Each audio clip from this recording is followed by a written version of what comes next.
एक कदम ईश्वर की ओर।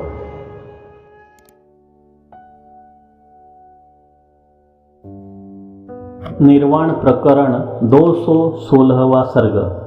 राजा अरिष्टनेमी, सुरुचि अप्सरा, ऋषिपुत्र कारुण्य आदि की कृतकृत्यता का तथा शिष्यों का गुरुजनों के लिए आत्मनिवेदन का वर्णन। श्री वाल्मीकि जी ने कहा, हे राजन, वशिष्ठ जी का राम आदि के प्रति तथा अगस्त्य जी का सुतीक्ष्ण आदि के प्रति यह सदुपदेश मैंने आपसे कहा। इस ग्रंथ रूप तत्व मार्ग से उस परम पद को आप अवश्य प्राप्त होंगे। राजा अर्थात अरिष्टनेमी ने कहा, भगवान, आपकी जो कृपा दृष्टि मुझ पर पड़ी है वह भवरूपी बंधन का विनाश करने वाली है, इसलिए उस कृपामयी दृष्टि से मैं भव सागर से उत्तीर्ण हो गया हूँ। देवदूत ने कहा। तदुपरांत ऐसा कहकर राजा के नेत्र आश्चर्य से विकसित हो गए। उसने मुझसे मृदु स्वर से मधुर वचन कहा। राजा ने कहा, हे देवदूत, तुमको नमस्कार है। हे प्रभु, तुम्हारा कल्याण हो। सज्जन पुरुषों की मैत्री 7 कदम साथ चलने से हो जाती है, ऐसा सज्जनों का कथन है। उसको आपने सत्य कर डाला है। अब आप देवराज के महल को जाइए, आपका भला हो। इस मोक्ष शास्त्र कथा के श्रवण से सब तापों की निवृत्ति हो जाने के कारण मैं आनंद मग्न हो गया हूँ, निरतिशय हर्ष निर्भर हो गया हूँ। सब प्रकार के तापों से रहित हुआ मैं मुनि जी के मुख से सुने गए अर्थ का चिंतन करता हुआ यहीं पर रहूंगा। राजा के योग कहने पर उसके विनय, सौजन्य आदि गुणों से मैं अत्यंत आश्चर्य में पड़ गया। सत्संग के कारण श्रवण लाभ होने से मैं भी कृतकृत्य हो गया हूँ, ऐसा कहते हैं। पहले कभी मुझे यह ज्ञान सुनने को नहीं मिला था। अपूर्व ही यह ज्ञान सार सत्संगवश मुझे सुनने को मिला है।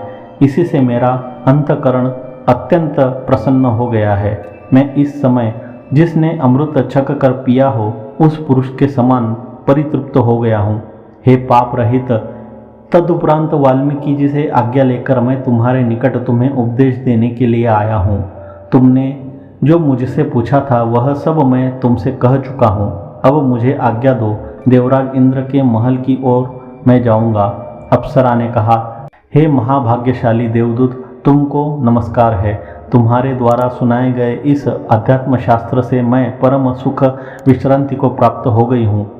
मुझ में दुख क्लेश का नाम निशान नहीं रह गया है। आधि भौतिक, आधि दैविक और आध्यात्मिक तीनों ताप मुझसे कोशों दूर भाग गए हैं। हे देवदूत, अब तुम अपनी इच्छानुसार इंद्र के समीप जाओ, तुम्हारा भला हो। अग्निवेश्य ने कहा, वत्स, तदुपरांत वह सुरुचि नाम की अप्सरा गंधमादन के समीप हिमालय के शिखर पर बैठकर देवदूत द्वारा उपदिष्ट उसी ब्रह्मात्मय के रूप अर्थ का चिंतन करने लगी। हे पुत्र, क्या तुमने श्री वशिष्ठ जी का उपदेश रूप यह शास्त्र सुना? मोक्ष का साधन कर्म है अथवा ज्ञान है, ऐसा तुम्हारा जो संदेह था उसका मूलभूत अज्ञान के विनाश से उच्छेद हो गया। अब जैसा तुम चाहते हो वैसा करो।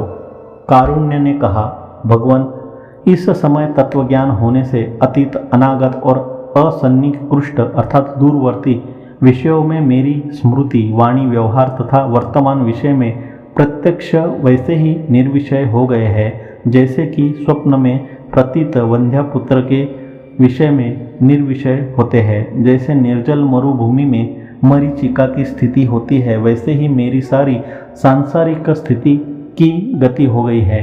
किसी भी विषय में मेरा अब कुछ संदेह शेष नहीं रह गया है। अब मेरा इस संसार में न तो कर्म से कुछ प्रयोजन है और न ज्ञान से कोई प्रयोजन है, क्योंकि मैं कृतकृत्य हो चुका हूँ। फिर भी मैं लोक शिक्षा के लिए श्री रामचंद्र जी आदि के समान ही यथा प्राप्त वर्ण और आश्रम के अनुकूल व्यवहार करता रहूँगा। जबरदस्ती कर्म त्याग में कौन आग्रह है? अगस्त्य ने कहा, हे सुतीक्ष्ण, कृतकृत्य हुए अग्निवेश्य के पुत्र कारुण्य ने यह कहकर विवाह द्वारा कर्माधिकारी बनकर यथोचित समय में शास्त्रानुसार वर्णाश्रमोचित स्नान, दान, अग्निहोत्र, अतिथि पूजन आदि कर्म किए। हे सुतीक्ष्ण, ज्ञान के पश्चात कर्मानुष्ठान के विषय में कर्म बंधन का हेतु होगा, ऐसा संदेह नहीं करना चाहिए, क्योंकि संशयवश जीव परम पुरुषार्थ रूप स्वार्थ से च्युत हो जाता है, संशयात्मा विनष्ट हो जाता है, ऐसा वृद्धों का अनुशासन है। संदेह के विषय विरुद्ध अनेक कोटि रूप सांसारिक पदार्थों का पारमार्थिक ब्रह्म तत्व रूप से सकल विरोधों के त्याग से एकता बोधन रूप मुनि अगस्त्य जी का यह वचन सुनकर सुतीक्ष्ण ने समीप में गुरुजी को अत्यंत विनय से नमस्कार कर गुरुजी से कहा। सुतीक्ष्ण ने कहा, भगवान, आपके अनुग्रह से मेरा अज्ञान और उसका कार्य रूप जगत नष्ट हो गया है। मुझे सर्वश्रेष्ठ ब्रह्मात्मैक्य रूप ज्ञान प्राप्त हो गया है। जैसे नाट्यशाला में दीपक के रहने पर उसके प्रकाश के सहारे नट नर्तक आदि की नाच कूद अभिनय आदि क्रियाएं होती है, वैसे ही जिस सबके साक्षी परमात्मा के स्वयं ज्योति होने के कारण नित्य स्फुरित और निष्क्रिय रूप से स्थित होने पर सब स्पंद मूर्तियां अर्थात सचेष्ट मूर्तियां तथा लौकिक और वैदिक क्रियाएं होती है, एवं जैसे कांचन ही कड़ा बाजूबंद केयूर और नुपुरों के रूप में स्फुरित होता है तथा जैसे जल में लहरें स्फुरित होती है, वैसे ही जिससे यह दृश्य स्फुरित होता है, यह सारा जगत वही है, उसमें पूर्ण रूप से व्यवस्थित है, उससे रंच भर भी पृथक नहीं है। ऐसा विचार कर जिस आश्रम में जो व्यवहार जैसा प्राप्त है उस व्यवहार का अनुवर्तन अर्थात अनुसरण करता हूँ। संतों के वचन का कौन उल्लंघन कर सकता है। भगवान, आपके असीम अनुग्रह से मैं ज्ञातव्य तत्व का भली भांति ज्ञान प्राप्त कर स्थित हूँ।